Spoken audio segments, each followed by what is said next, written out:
नमस्कार साथियों, आज की वीडियो के अंदर हम प्रतिदर्श समष्टि का विभाजन, संपूर्ण प्रायिकता प्रमेय और ब्रेज प्रमेय के बारे में जानेंगे और इसके साथ ही प्रश्नावली 16.3 के प्रश्न भी सरल करेंगे। तो आइए शुरू करते हैं।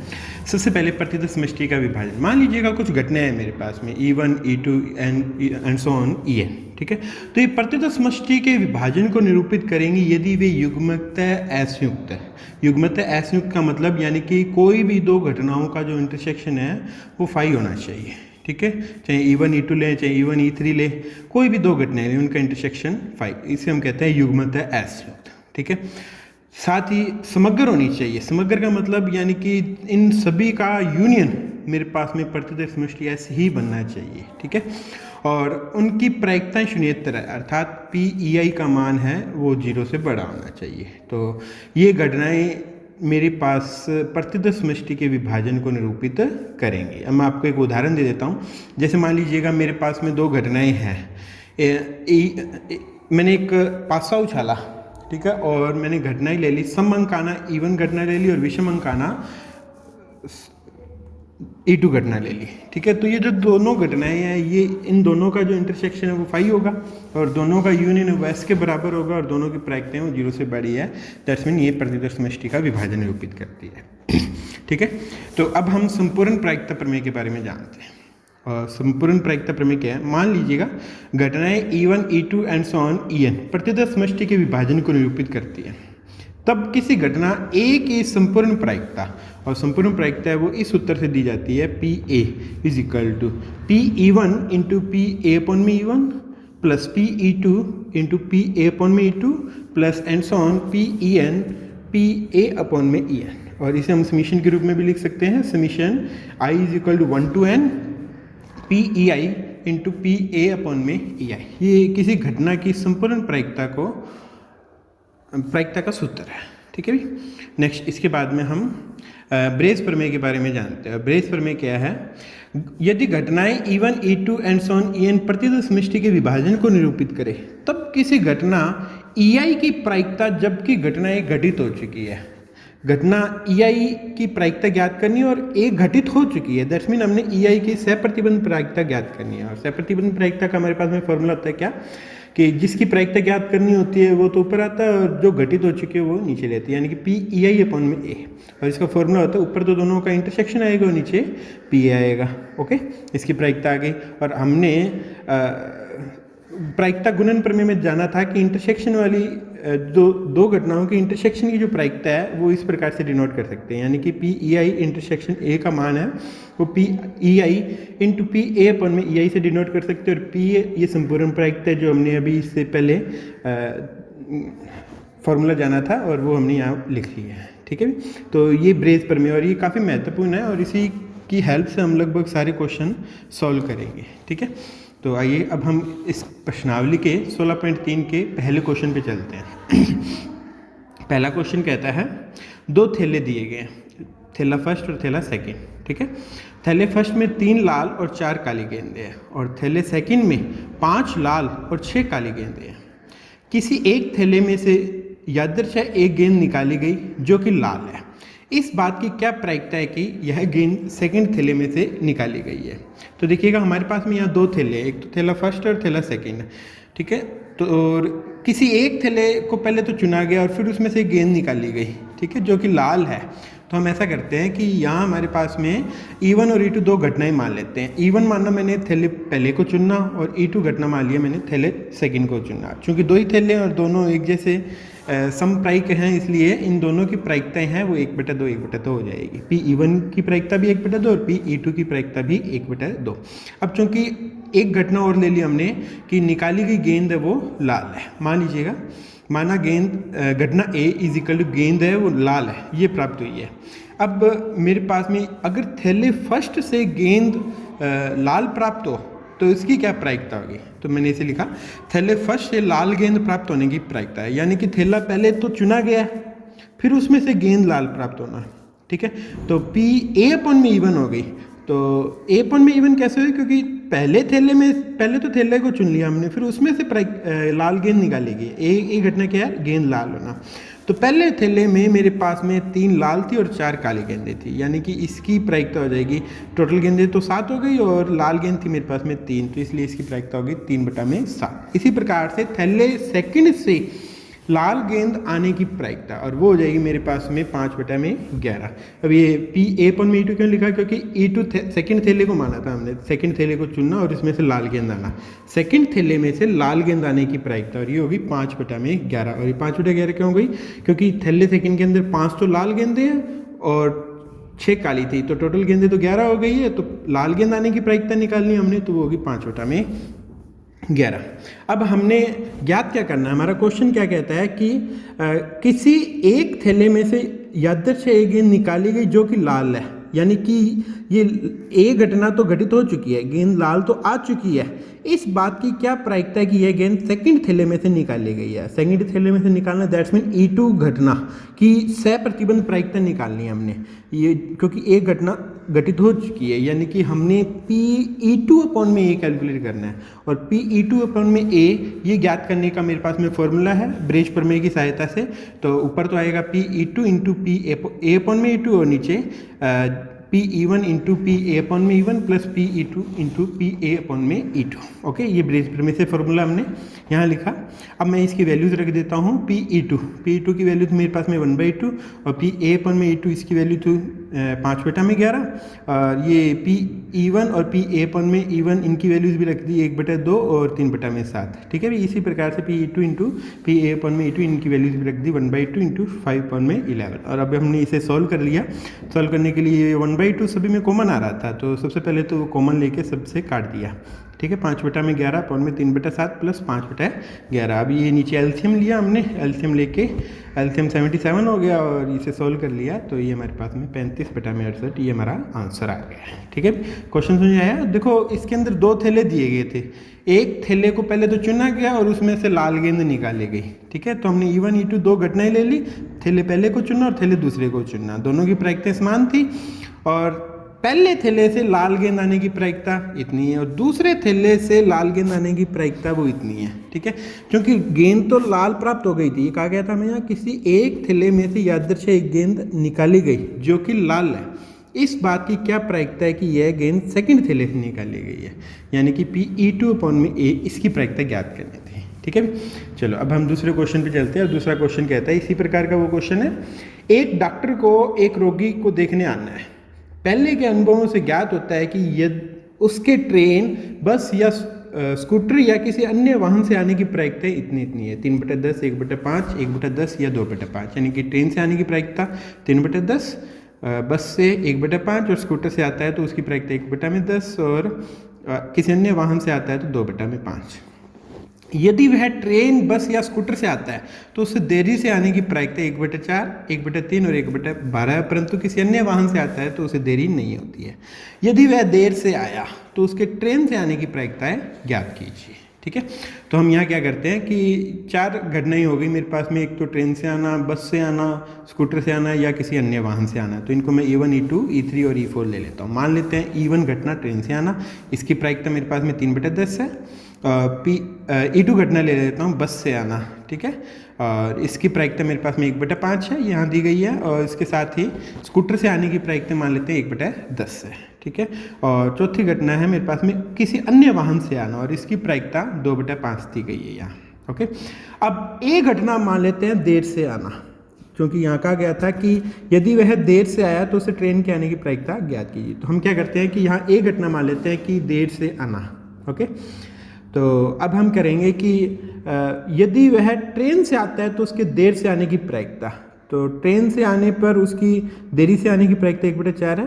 ट्रेन से आता है यानी कि E1 घटना हो चुकी है, यहाँ हमें E1 घटना हमने क्या मानी थी कि ट्रेन से आना, ट्रेन से आता है तो देरी से आने की प्रायिकता।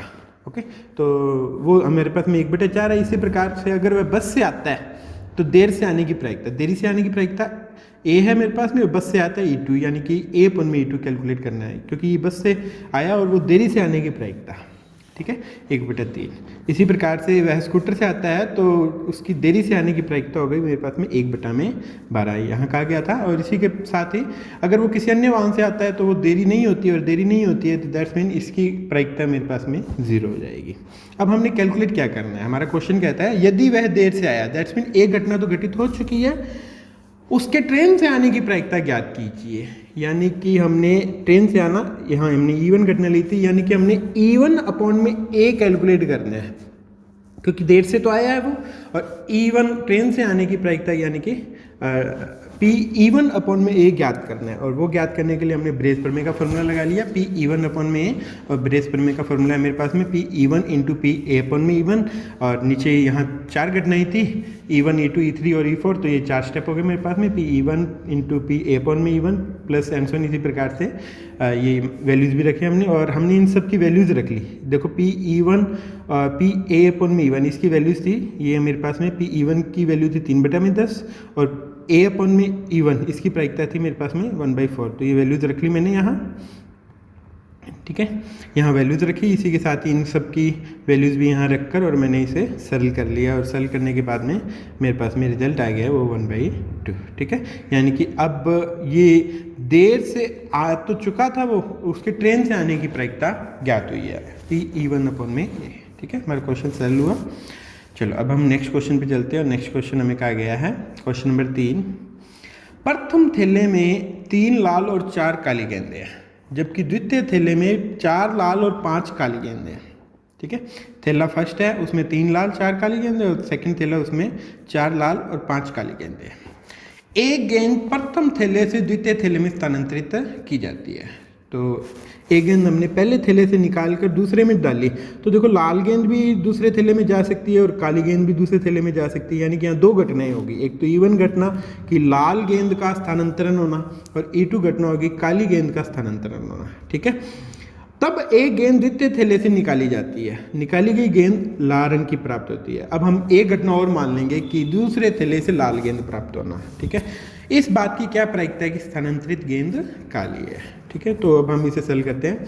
मान लेते हैं E1 घटना, थैले फर्स्ट से थैले सेकंड में लाल गेंद का स्थानांतरण होना, ठीक है।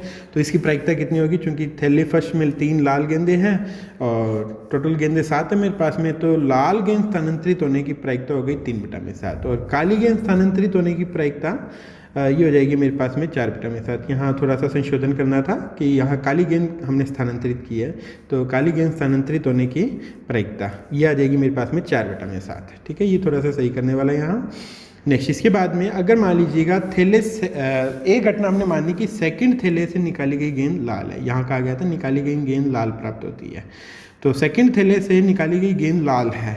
और अब ये देखिएगा अगर पहले E1 घटना हो जाती है, यानी कि पहले थैले से लाल गेंद उसमें चली जाती है, तब दूसरे थैले से लाल आने की प्रायिकता यानी कि P(A) अपॉन में E1, लाल गेंद पहले थैले से दूसरे में आ गई, फिर दूसरे से लाल आने की प्रायिकता, क्योंकि लाल 4 तो थी, एक लाल और आ गई, तो लाल गेंदें होगी मेरे पास में 5 और टोटल गेंदें होगी 10, तो इसकी प्रायिकता होगी 5/10। अब थैले सेकंड से काली गेंद स्थानांतरित होने पर थैले सेकंड से लाल गेंद आने की प्रायिकता, अगर E2 घटना होती है यानी कि काली गेंद उसमें जाती है एक, तो काली गेंदें 6 हो जाएगी, क्योंकि लाल तो 4 ही है, तो हमने लाल आने की प्रायिकता निकालनी है, तो ये हो जाएगी 4/10, ठीक है। अब हमारा क्वेश्चन था कि थैले सेकंड से, अब यहाँ देखिएगा, तब एक गेंद द्वितीय थैले से निकाली जाती है, निकाली गई गेंद लाल रंग की प्राप्त होती है, ठीक है। तो इस बात की क्या प्रायिकता है कि गेंद स्थानांतरित गेंद काली है, यानी कि घटना A घटित हो चुकी है और हमने काली गेंद पहले थैले से स्थानांतरित करने की प्रायिकता निकाल ली है, यानी कि E2 अपॉन में A की प्रायिकता निकाल ली है। तो E2 अपॉन में A का हमने फॉर्मूला लगाया, और P(E2) अपॉन में A, यानी कि ये हो गया P(E2) इंटू P(A) अपॉन में E2, और इन सब की हमने वैल्यूज़ रख ली, वैल्यूज़ रखकर हमने इसे सॉल्व कर लिया, और सॉल्व किया तो मेरे पास में इसका रिजल्ट आ गया 16/31, ठीक है। भी क्वेश्चन समझ आए, ये सारी वैल्यूज़ हमने हमारे पास में यहाँ थी, P(E1) की वैल्यू, P(E2) की वैल्यू, P(A) अपॉन में E1 और P(A) अपॉन में E2, ये चारों वैल्यूज़ थी मेरे पास में। इन चारों वैल्यूज़ को मैंने इसमें रख लिया, तो रख कर सॉल्व किया तो मेरे पास में ये रिजल्ट आ गया 16/31, ठीक है भी। नेक्स्ट अगले क्वेश्चन पे चलते हैं हम। अगला क्वेश्चन हमें कहा गया क्वेश्चन नंबर 4, एक थैले में 4 लाल और 4 काली गेंदें हैं, एक अन्य थैले में 2 लाल और 6 काली गेंदें हैं। इन दोनों थैले में से एक थैले को यादृच्छिक चुना जाता है और उसमें से एक गेंद निकाली जाती है जो कि लाल है। इस बात की क्या प्रायिकता है कि गेंद पहले थैले से निकाली गई है। ठीक है, तो यहाँ 2 थैले थे भी, एक पहला थैला और एक दूसरा थैला। तो पहले तो थैले को चुना गया और फिर उसमें से गेंद निकाली गई। ठीक है, तो हम थैले चुनना वो E1 और E2 घटनाएं ले लेते हैं। E1 घटना ले ली, मान लीजिएगा पहले थैले को चुनना, और इसकी प्रायिकता हो जाएगी 1/2, क्योंकि दोनों थैले वो एक जैसे माने गए हैं यहाँ। ठीक है, और E2 घटना ले लेते हैं थैले सेकंड को चुनना, और इसकी प्रायिकता भी 1/2। अगर एक घटना ले लेते हैं हम कि निकाली गई गेंद है वो लाल है। ठीक है, गेंद लाल प्राप्त हुई है, तो अगर पहले थैले से आती है यानी कि PA/E1, इसकी प्रायिकता हो जाएगी 4/8, क्योंकि लाल गेंद पहले थैले के अंदर 4 है। ठीक है, और सेकंड थैले से लाल गेंद आने की प्रायिकता ये हो गई मेरे पास में A/E2, और इसकी वैल्यू होगी 2/8, क्योंकि 2 गेंदें इसके अंदर लाल है। ठीक है, भी 2 गेंदें लाल थी और टोटल गेंदें 8 थी। अब हमने ज्ञात क्या करना है, देखो ये कहा गया प्रश्न में कि उसमें से एक गेंद निकाली जाती है जो कि लाल है, यानी कि एक घटना तो घटित हो चुकी है, गेंद पहले थैले से निकाली गई, यानी कि E1 की सह प्रतिबंध प्रायिकता ज्ञात करनी है। तो PE1/A, प्रश्नानुसार निकाली गई गेंद लाल है, थैले फर्स्ट से होने की प्रायिकता अर्थात PE1/A, इसकी वैल्यू कैलकुलेट करनी है हमने। तो हमने यहाँ ब्रेस पर में से फॉर्मूला लगाया, PE1 × PA/E1 अपन में PE1 × PA/E1 plus PE2 × PA/E2। ठीक है, और इस फॉर्मूले में ये चारों वैल्यूज़ रख ली, 1 2 3 4 ये वैल्यूज़ दी गई हमें, ये चारों वैल्यूज़ रख ली हमने, और वैल्यूज़ रख कर इसे सॉल्व किया, सॉल्व करके हमारा रिजल्ट आ गया 2/3। ठीक है, क्वेश्चन समझ आया सभी को? चलो अगले क्वेश्चन पे चलते हैं, और अगला क्वेश्चन हमारे पास में है 5वां, और 5वें क्वेश्चन में कहता है 3 सिक्के दिए गए हैं, एक सिक्के के दोनों ओर चित्त है। ठीक है, दूसरा सिक्का अभिन्नत है जिसमें चित्त 75% बार प्रकट होता है, और तीसरा सिक्का अनभिन्नत है। ठीक है, तीनों सिक्कों में से एक सिक्के को यादृच्छिक चुना गया। तो पहले तो तीनों में से एक को चुनना है, तो E1 E2 और E3 घटनाएं ले लेंगे। E1 घटना ले लेंगे हम, पहले सिक्के को चुनना, E2 दूसरे सिक्का जो भिन्नत है उसे चुनना, और तीसरा सिक्का जो अनभिन्नत है उसे चुनना, E3 घटना ले लेंगे। ठीक है, और फिर उसे उछाला गया। यदि सिक्के पे चित्त प्रकट होना, ये हम एक घटना ले लेंगे। ठीक है, चित्त प्रकट होना, तो इस बात की क्या प्रायिकता है कि दोनों ओर चित्त वाला सिक्का है, प्रायिकता इस E1 की पूछी जाएगी। तो हम यहाँ E1 घटना ले लेते हैं, दोनों ओर चित्त वाला सिक्के को चुनना। ठीक है, तो इसकी प्रायिकता हो जाएगी 1/3, क्योंकि यहाँ 3 सिक्के हैं, एक सिक्का ये, दूसरा सिक्का ये और तीसरा सिक्का ये था मेरे पास में, और तीनों सिक्के एक जैसे हैं, यहाँ ये माना गया, और इसी तीनों की प्रायिकता 1/3, 1/3 और 1/3। और E2 घटना ले लिया हमने, दूसरा सिक्का जो अभिन्नत है, यानी कि जिसमें 75% बार चित्त आता है, वो सिक्का चुनना। ठीक है, और इसकी प्रायिकता भी 1/3। और E3 घटना ले ली हमने कि जो सिक्का अनभिन्नत है, यानी कि जिसमें हेड और टेल दोनों एक जैसे आते हैं, वो चुनना, और उसकी प्रायिकता हो गई 1/3। ठीक है, अब हम एक घटना ले लेते हैं कि एक घटना ले लेते हैं हम कि यहाँ सिक्के पर चित्त प्रकट होना, ये घटना ली हमने। ठीक है, चित्त प्रकट होना ये घटना ली। तो देखिएगा जब हम पहला सिक्का चुनते हैं, ये जिसके दोनों ओर चित्त है, तो उस पर चित्त आने की प्रायिकता यानी कि PA/E1, और इसकी प्रायिकता 1 हो जाएगी, क्योंकि दोनों ओर चित्त है उसके, और चित्त ही आएगा हमेशा। और इसके साथ ही दूसरे सिक्के को चुनकर चित्त आने की प्रायिकता ये हो गई मेरे पास में PA/E2, ये होगी 3/4। दूसरे सिक्के को चुना और उस पर चित्त आने की प्रायिकता ये 3/4 क्यों होगी, क्योंकि यहाँ 75% बार कहा गया था। दूसरा सिक्का जिसे उछाला जाता है तो 75% बार चित्त आता है, 75% यानी कि 3/4। ठीक है, अब हम तीसरा सिक्का लेते हैं जिसकी जो अनभिन्नत है, और यानी कि इस पर हेड और टेल एक जैसे समप्रायिक हैं, तो इसकी प्रायिकता हो जाएगी तीसरे सिक्के को चुनकर चित्त आने की प्रायिकता ये हो गई मेरे पास में PA/E3 = 1/2। ठीक है, अभी क्वेश्चन में कहा गया था यदि सिक्के पर चित्त प्रकट हो तो इस बात की क्या प्रायिकता है कि वह दोनों चित्त वाला सिक्का है। चित्त तो प्रकट हो चुका है, और दोनों चित्त वाला सिक्का यानी कि एक घटना जो हमने मानी थी वो तो घटित हो चुकी है, E1 के घटित होने की प्रायिकता ज्ञात करनी है। ठीक है, तो प्रश्नानुसार सिक्के पे चित्त प्रकट होता है ये घटना तो हो गई और दोनों चित्त वाला सिक्का होने की प्रायिकता, इवन की प्रायिकता पूछी गई है। तो ये हो गई मेरे पास में पी इवन अपॉन में ए, और इसका फॉर्मूला ब्रेस पर में से हमने इसमें वैल्यूज़ रखी और वैल्यूज़ रखकर हमारा सॉल्यूशन आ गया वो 4/7। ठीक है भाई। नेक्स्ट चलो अगले क्वेश्चन पे चलते हैं हम। अगला क्वेश्चन हमें कहता है क्वेश्चन नंबर 6, किसी विशेष रोग के सही निदान के लिए रक्त की जांच 99% असरदार है। रोग जांच के बारे में कहा गया है, किसी विशेष रोग के सही निदान के लिए रक्त की जांच 99% असरदार है जब वास्तव में रोगी उस रोग से ग्रसित हो। ठीक है, किंतु 0.5% बार किसी स्वस्थ व्यक्ति की रक्त की जांच करने में निदान गलत सूचना देता है, यानी व्यक्ति को रोग से ग्रसित बताता है। यदि किसी जनसंख्या में 0.1% व्यक्ति उस रोग से ग्रसित है तो क्या प्रायिकता है कि कोई यादृच्छिक चुना गया व्यक्ति उस रोग से ग्रसित होगा यदि उसके रक्त की जांच में यह बताया गया है कि उसे रोग है। ठीक है, तो हम यहाँ दो घटनाएं मान लेते हैं, एक E1 घटना की व्यक्ति रोगी है और E2 घटना व्यक्ति रोगी नहीं है। ठीक है, व्यक्ति उस रोग से ग्रसित है E1 घटना चूंकि किसी जनसंख्या में 0.1% व्यक्ति उस रोग से ग्रसित है, यानी कि रोगी होने की प्रायिकता होगी 1/1000। ठीक है, और E2 घटना मान लेते हैं व्यक्ति उस रोग से ग्रसित नहीं है, यानी कि स्वस्थ है, स्वस्थ व्यक्ति होने की प्रायिकता होगी 999/1000। ये 1 माइनस करके हमने इसमें से निकाल लिया। ठीक है, और ए घटना मान लेते हैं कि जांच में यह बताया गया कि उसे रोग है, ये ए घटना मान ली। अब हम A/E1 कैलकुलेट करेंगे, यानी कि व्यक्ति रोग से ग्रसित है और जांच में भी बताया गया कि उसे रोग है, और ये हमें कहा गया था 99% असरदार है। ठीक है, जो व्यक्ति उस रोग से ग्रसित होता है तो जांच है वो 99% असरदार है। रोगी व्यक्ति को रोगी बताया जाए जांच में भी। ठीक है, A/E1। ठीक है, और इसकी प्रायिकता होगी 99/100। और A/E2 कैलकुलेट करते हैं। E2 घटना क्या है कि व्यक्ति उस रोग से ग्रसित नहीं था, स्वस्थ, और एक घटना की जांच में बताया जाए उसे रोगी, यानी कि स्वस्थ व्यक्ति को रोगी बताने की प्रायिकता। ठीक है, और ये हो गई P/A/E2, और ये चूंकि 0.5% बार स्वस्थ व्यक्ति के जांच करने पर निदान गलत सूचना दे देता है, यानी कि उसे रोगी बता देता है, और ये 0.5 दिया गया था तो 0.5/100 और ये 1/200। ठीक है, अब हमने कैलकुलेट क्या करना है, प्रायिकता में ज्ञात करनी है कि कोई यादृच्छिक चुना गया व्यक्ति उस रोग से ग्रसित होगा यदि उसकी जांच में बताया गया कि उसे रोग है। जांच में तो बताया गया कि उसे रोग है, यानी कि एक घटना तो हो गई, और रोगी होने की प्रायिकता ज्ञात करनी है, यानी कि E1 की प्रायिकता सह प्रतिबंध ज्ञात करनी है।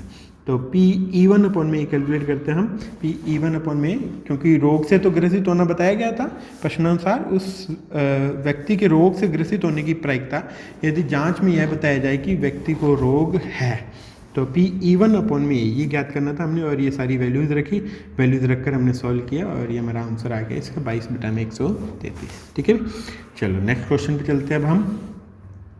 अगले क्वेश्चन में कहता है यह ज्ञात है कि एक महाविद्यालय के छात्रों में से 60% छात्रावास में रहते हैं और 40% छात्रावास में नहीं रहते हैं।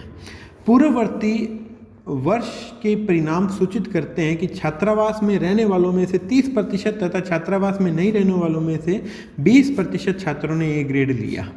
वर्ष के अंत में महाविद्यालय के एक छात्र को यादृच्छिक चुना गया और यह पाया गया कि ए ग्रेड मिला। इस बात की क्या प्रायिकता है कि वह छात्रावास में रहने वाला है। तो देखो यहाँ दो घटनाएं E1 और E2 हो जाएगी। ये E1 घटना तो होगी छात्रावास में रहता है, और E2 घटना छात्रावास में नहीं रहता, और इसकी प्रायिकता 60% और E2 की प्रायिकता हो जाएगी 40%। ठीक है, और एक घटना ले लेंगे हम कि विद्यार्थी को ए ग्रेड मिला। ठीक है, तो अब हम इसे सॉल्व करते हैं। तो माना E1 घटना छात्रावास में रहते हैं और छात्रावास में रहने की प्रायिकता 7%, यानी कि 60/100 3/5, और E2 घटना ले लिया हमने छात्रावास में नहीं रहता। ठीक है, तो इसकी प्रायिकता होगी 40/100, यानी कि 2/5।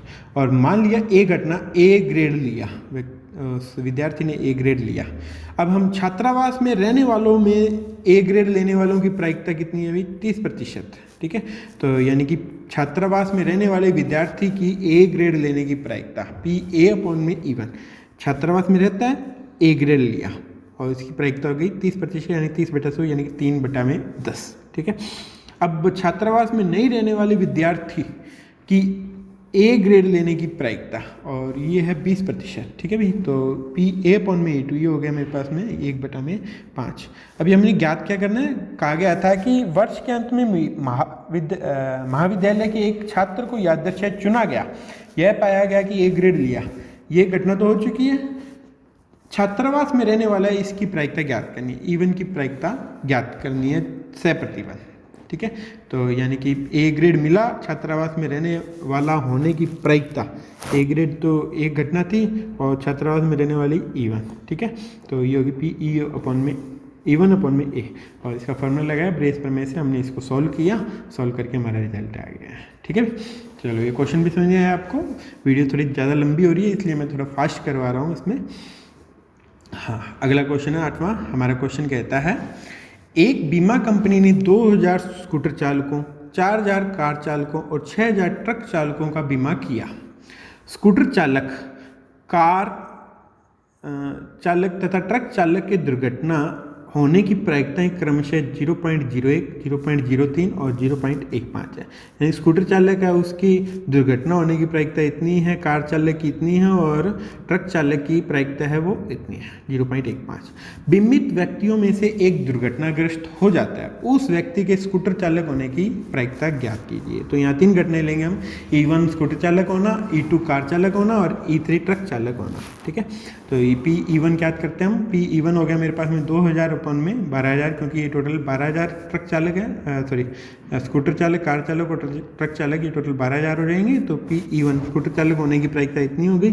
कार चालक होने की प्रायिकता 4000 बटा में 12000, और इसी प्रकार से ट्रक चालक होने की प्रायिकता 6000 बटा में 12000, इसे सल कर लिया 1/2 आ गया। अब एक घटना मान लेते हैं कि दुर्घटनाग्रस्त हो जाना, ठीक है। तो अब स्कूटर चालक के दुर्घटनाग्रस्त होने की प्रायिकता यानी कि A अपॉन में E1, स्कूटर चालक E1 और दुर्घटना होना A, ठीक है। तो स्कूटर चालक के दुर्घटनाग्रस्त होने की प्रायिकता पी A अपॉन में E1, ये मान आ गया मेरे पास में 0.01 दिया गया था हमें। इसी प्रकार कार चालक के दुर्घटनाग्रस्त होने की प्रायिकता A अपॉन में E2 0.03, और ट्रक चालक के दुर्घटनाग्रस्त होने की प्रायिकता है वो पी A अपॉन में E3, ये 0.15। अभी क्वेश्चन में कहा गया था बीमित व्यक्तियों में से एक दुर्घटनाग्रस्त हो जाता है, यानी कि एक घटना तो घटित हो गई है, उस व्यक्ति के स्कूटर चालक होने की प्रायिकता क्या हो गई, E1 की प्रायिकता सहप्रतिबंध पूछी गई है। तो पी E1 अपॉन में ये हम ज्ञात करते हैं, क्योंकि दुर्घटना तो हो गई थी, स्कूटर चालक होने की प्रायिकता। तो ये ब्रेस प्रमेय से हमने फॉर्मूला लगाया और फॉर्मूले में वैल्यूज़ रखी, वैल्यूज़ रखकर सॉल्व किया हमने, तो ये हमारे पास में 1.5 तो इसका रिजल्ट आ गया, ठीक है भाई। चलो अब नेक्स्ट क्वेश्चन पे चलते हैं। नेक्स्ट क्वेश्चन है हमारा 9th। एक बहुविकल्पीय प्रश्न का उत्तर देने में एक विद्यार्थी या तो प्रश्न का उत्तर जानता है या फिर वह अनुमान लगाता है। माना कि विद्यार्थी को प्रश्न का उत्तर ज्ञात होने की प्रायिकता 3/4 है और अनुमान लगाने की प्रायिकता 1/4 है।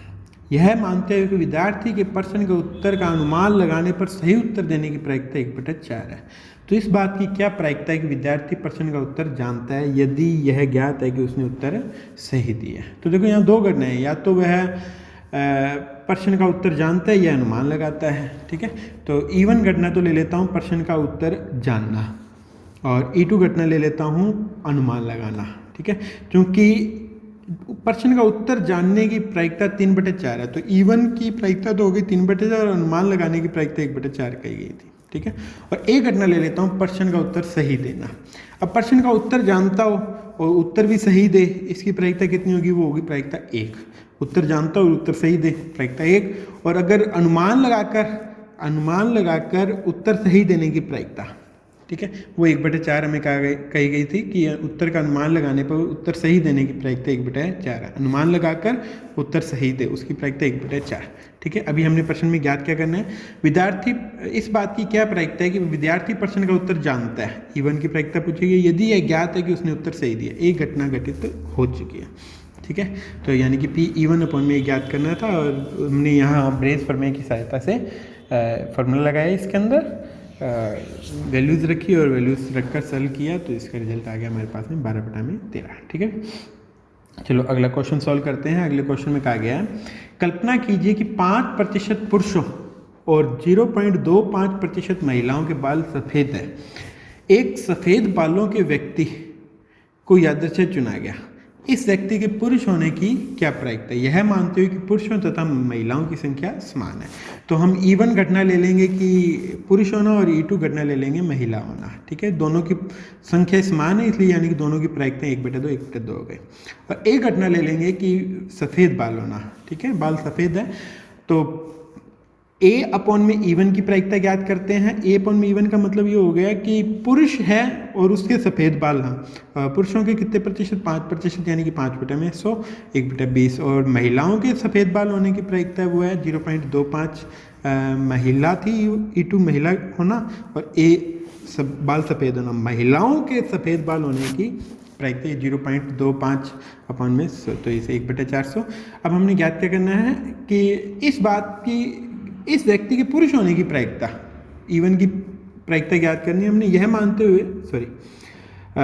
यहाँ कहा गया था एक सफ़ेद बालों के व्यक्ति को यादृच्छिक चुना गया, एक घटना घटित हो चुकी है और इस व्यक्ति के पुरुष होने की क्या प्रायिकता है? E1 की प्रायिकता निकाली, यानी कि E1/A ज्ञात करना हमने।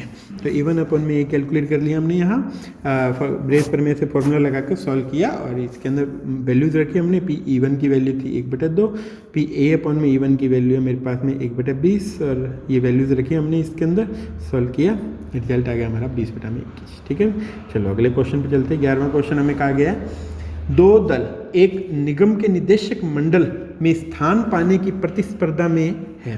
पहले तथा दूसरे दल के जीतने की प्रायिकताएं 0.6 और 0.4 है।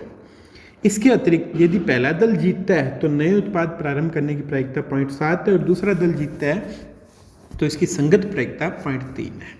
प्रायिकता ज्ञात कीजिए कि नया उत्पाद दूसरे दल द्वारा प्रारंभ किया गया। तो यहाँ हम E1 और E2 घटना ले लेते हैं। पहला दल जीतना और दूसरा दल जीतना, दोनों की प्रायिकताएं हमें दी गई है 0.6 और 0.4। ठीक है, और नया उत्पाद प्रारंभ करना, ये हम घटना A ले लेते हैं। तो पहले दल द्वारा नया उत्पाद प्रारंभ करने की प्रायिकता है वो 0.7 है और दूसरे दल द्वारा नया उत्पाद प्रारंभ करने की प्रायिकता है वो 0.3 है। ठीक है भी, अब हमें कहा गया है कि नया उत्पाद दूसरे दल द्वारा प्रारंभ किया, ये प्रायिकता हमने निकालनी है। तो एक जो नया उत्पाद है वो तो प्रारंभ हो गया और यहाँ कहता है कि दूसरे दल द्वारा प्रारंभ किया गया। दूसरे दल जीतेगा तभी प्रायिकता वो नया उत्पाद प्रारंभ करेगा, यानी कि दूसरे E2 की प्रायिकता निकालनी है, दूसरा दल जीतना है, इसकी प्रायिकता निकालनी है हमने। तो E2/A ये कैलकुलेट करना है। ब्रेस प्रमेय की सहायता से हमने इसमें वैल्यूज़ रखी, सॉल्व किया, हमारा रिजल्ट आ गया। ठीक है भाई, मैं थोड़ा फास्ट करवा रहा हूँ क्योंकि वीडियो काफ़ी लंबी हो चुकी है। एक ही वीडियो के अंदर मैंने इन सभी क्वेश्चंस को सॉल्व करना था। चलो आगे क्वेश्चन है हमारा 12th क्वेश्चन है। माना कोई लड़की एक पासा उछालती है, यदि उसे 5 या 6 का अंक प्राप्त होता है तो वह सिक्के को 3 बार उछालती है और चितों की संख्या नोट कर लेती है। यदि उसे 1 2 3 4 का अंक प्राप्त होता है तो वह एक सिक्के को 1 बार उछालती है। 5 या 6 आया तो उसने सिक्के को 3 बार उछाला, और 1 2 3 4 आया तो उसने सिक्के को 1 बार उछाला। ठीक है, और यह नोट करती है कि उस पर चित या पट प्रकट हुआ है। यदि उसे तथ्यत एक चित प्राप्त होता है तो उसके द्वारा 1 2 3 4 प्राप्त होने की प्रायिकता क्या होगी? तो ये तो एक घटना हो जाएगी। E1 घटना हम ये ले लेंगे और E2 घटना ये ले लेंगे, 5 या 6 अंक का, 5 या 6 का अंक प्राप्त होना। ठीक है, तो E1 घटना लेता हूँ मैं, 1 2 3 4 प्राप्त होना। तो चूंकि 5 सा उछाला गया और उस पर 1 से 4 तक की संख्या आने की प्रायिकता हो जाएगी 4/6 यानी कि 2/3, और 5 6 आने की प्रायिकता हो जाएगी 2/6 यानी कि 1/3, और एक घटना ले ली तथ्य एक चित प्राप्त होना। अब देखो बच्चों, 1 2 3 4 आता है तो वो एक ही बार सिक्के को उछालती है। ठीक है, तो ये अब 1 2 3 4 प्राप्त होता है तो वह सिक्के को एक बार उछालती है, अतः तथ्यत एक चित आने की प्रायिकता, क्योंकि एक बार उछालेगी तो उस पर 2 स्थितियाँ होती है और उसमें एक बार चित आने की प्रायिकता 1/2 हो जाएगी। ठीक है, और अगर वो 5 या 6 प्राप्त करती है तो वह सिक्के को 3 बार उछालती है, और तथ्यत एक चित प्राप्त होने की प्रायिकता, क्योंकि सिक्के को 3 बार उछालेगी तो 8 स्थितियाँ बनती है, और उसमें से तथ्यत एक चित वाली हमारे पास में स्थितियाँ होती है 3। ठीक है, तो इसकी प्रायिकता हो जाएगी 3/8। अभी ये कहा गया था कि उसे एक चित प्राप्त होता है, एक घटना तो घटित हो चुकी है, 1 2 3 4 प्राप्त होने की प्रायिकताएं ज्ञात करनी है। तो E1 की प्रायिकता पूछी गई है सह प्रतिबंध, तो हमने प्रश्नानुसार उसे एक चित्त प्राप्त होता है, उसके द्वारा उछाले गए पासे पर 1 2 3 4 प्राप्त होने की प्रायिकताएं निम्न है। ठीक है भाई, इस प्रकार से हमने इसे सॉल्व किया और ब्रेज प्रमेय की सहायता से वैल्यूज रखकर सॉल्व कर लिया और 8/11 हमारा रिजल्ट आ चुका है। ठीक, ओके, चलो नेक्स्ट क्वेश्चन पे चलते हैं। 13वां क्वेश्चन कहता है 52 पत्तों की एक भली भांति फेंटी गई गड्डी में से एक पत्ता खो जाता है। 52 पत्तों में से एक पत्ता खो गया, शेष पत्तों में से 2 पत्ते निकाले गए जो कि ईंट के पत्ते। ये तो एक घटना होगी। खो गए पत्ते के ईंट का होने की प्रायिकता ज्ञात कीजिए। तो एक E1 घटना और एक E2 घटना। E1 घटना हमने ली ईंट का पत्ता खोना और इसकी प्रायिकता क्योंकि ईंट के पत्ते 13/52 तो 1/4 हो गई, और ईंट के अलावा कोई अन्य पत्ता खोना ये हमने E2 घटना ले ली। ठीक है, और इसकी प्रायिकता हो गई 39/52 यानी कि 3/4। और एक घटना मान ली हमने कि शेष पत्तों से 2 पत्ते निकाले गए जो ईंट के हैं, दोनों पत्ते ईंट के होना। ठीक है, ये हमने एक घटना मान ली। अगर ईंट का पत्ता खो जाए और दोनों पत्ते ईंट के प्राप्त हो, इसकी प्रायिकता क्या होगी मेरे पास में PA/1, क्योंकि ईंट के पत्ते खो गया है और पीछे 13 पत्तों में से 12 पत्ते ही बचेंगे और इसमें से 2 पत्ते आने की प्रायिकता ईंट के 12C2/51C2, क्योंकि एक पत्ता तो खो चुका है, 52 में से एक कम हो गया, 51 पत्ते ही बचे हैं और इसे ज्ञात कर लिया हमने 22/375। इसी प्रकार अगर अन्य कोई पत्ता खोता है तो ईंट के दोनों पत्ते आने की प्रायिकता, क्योंकि ईंट के तो पत्ते 13 ही रहेंगे, और 13C2/51C2 और इसको सॉल्व कर लिया 26/375। ठीक है, अब हमने क्या ज्ञात करना है कि ये कहा गया था शेष पत्तों से 2 पत्ते निकाले गए जो कि ईंट के, यानी कि ये घटना तो हो चुकी है। ओके, और हमने ज्ञात करना है कि खोए गए पत्ते के ईंट के होने की प्रायिकता, यानी कि E1 की सह प्रतिबंध प्रायिकता ज्ञात करनी है। तो PE1/में ज्ञात करना था और ब्रेज प्रमेय की सहायता से मैंने फॉर्मूले में मान रखा और वैल्यूज कैलकुलेट कर ली और ये हमारा सॉल्यूशन आ गया है। ठीक है भाई, नेक्स्ट अगला क्वेश्चन है 14वें क्वेश्चन में कहता है एक थैले में 3 लाल और 7 काली गेंदें हैं। एक एक करके बिना प्रतिस्थापन के 2 गेंदों को यादृच्छिक चयन किया गया। यदि द्वितीय चयनित गेंद लाल प्राप्त होती है तो इसकी क्या प्रायिकता है कि प्रथम चयनित गेंद भी लाल है। ठीक है, तो एक एक करके बिना प्रतिस्थापन, यानी कि एक गेंद निकाली फिर उसके बाद दूसरी गेंद निकाली गई है, तो पहली गेंद लाल भी प्राप्त हो सकती है, काली भी प्राप्त हो सकती है। ठीक है, मान लेते हैं E1 घटना प्रथम चयनित गेंद लाल है और E2 घटना मान लेंगे प्रथम चयनित गेंद काली है, क्योंकि लाल गेंदें 3/3 थी और टोटल गेंदें 10 है तो ये 3/10 हो जाएगी। इसी प्रकार से काली गेंद प्राप्त होने की प्रथम चयनित गेंद, ये है मेरे पास में 7 गेंदें थी, 7/10 इसकी प्रायिकता हो जाएगी। और एक घटना मान लेते हैं कि द्वितीय चयनित गेंद लाल प्राप्त होना। ठीक है, तो अब देखो अगर पहली गेंद लाल प्राप्त हो जाए तब द्वितीय चयनित गेंद लाल प्राप्त होने की प्रायिकता, क्योंकि एक गेंद जो हमने यहाँ बिना प्रतिस्थापन के दर्ज में हमने एक गेंद निकाली और वो बाहर रख ली, तो पीछे गेंद है वो एक कम हो जाएगी, तो जैसे 10 गेंदें थी और 9 ही बचेगी।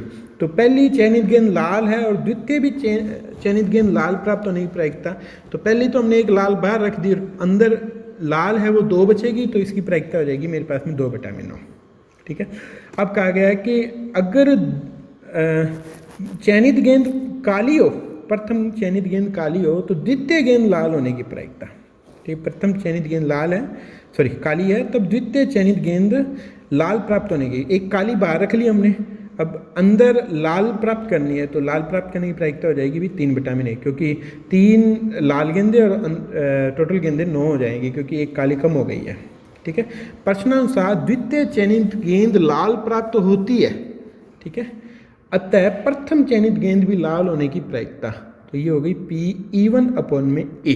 ठीक है, इसकी वैल्यू हमने ब्रेज प्रमेय की सहायता से वैल्यूज़ रखी हमने PE1 PA/E1 और इनकी वैल्यूज़ रखी PE2 और PA/E2, इनकी वैल्यूज़ रखकर सरल किया हमने, तो हमारा रिजल्ट आ गया और ये 2/9। और इसी के साथ ही हमारी ये प्रश्नावली पूरी होती है और इसी प्रकार से हम आपको वीडियोस प्रोवाइड करते रहेंगे। हमारी एक ऐप है OMS एजुकेशन फॉर ऑल, आप प्ले स्टोर से डाउनलोड कर सकते हैं और इसका लिंक है मैं डिस्क्रिप्शन में भी डाल दूँगा। ठीक है, थैंक यू।